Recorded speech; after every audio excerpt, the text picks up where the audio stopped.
اگر در هر انسانی 99 نشانه کفر باشد، یک نشانه اسلام رو به مسلمان یعنی به کفر نسبت مده، به اسلام و به مسلمانی نسبتش بده.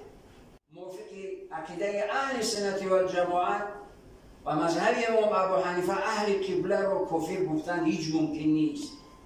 رو ببینید بین گروه های مسلمان این گروه های تکفیری که با کفر با اندک سخنی با اندک خطای لغزشی حکم با کفر و خونش را حلال و مالش را طلب و تراج، در نتیجه این بدبختی ها و ناکامی ها بالای امت اسلامی به وجود آمد. حالا از این گروه های تندرو اگر با اون صحبت کنید، اون 4 نفر خودش رو مسلمان میگوید، این 1.5 میلیارد 2 میلیارد مسلمان رو حکم به کفر میکند. نعوذ بالله، خدا نشان ندهد. باز تاکید میکنم از همکارانی که من در این دانشکده اسلامی و در این حوزه علمی کار میکنم، درس میدهم، از همکاران عزیز و شاگردان گرامی خواهش میکنم که همیشه پیش رو و در مد اول نظر خود انما المؤمنون اخوه رو پیش نظر بگیرید و همیشه خیرخواه باشید. و یکی از بزرگان اسلام میگویند که من اگر دعای مستجاب شونده اجابت شونده میداشتم همیشه ذخیره میکردم و راهبر دولت. و خاطر چی؟ چرا برای خود نه برای راهبر دولت؟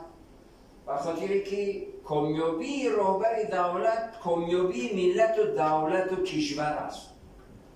کامیابی راهبر دولت و موفق شدنش یعنی کامیابی تمام ملت و دولت است. برای همین همیشه باید در حق راهبر دولت، پیشوای ملت دعای خیر برکت و همیشه همچنین مردم ما میگن از مورچه مدد. این ضرب المثل در بین مردم هست.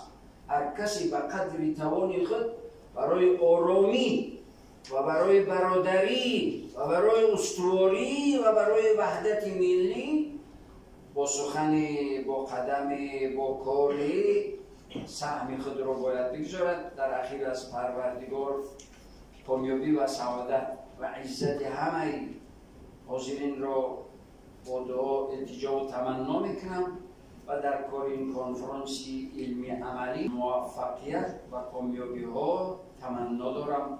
همیشه کامیاب و همیشه موفق و همیشه سربلند باشید.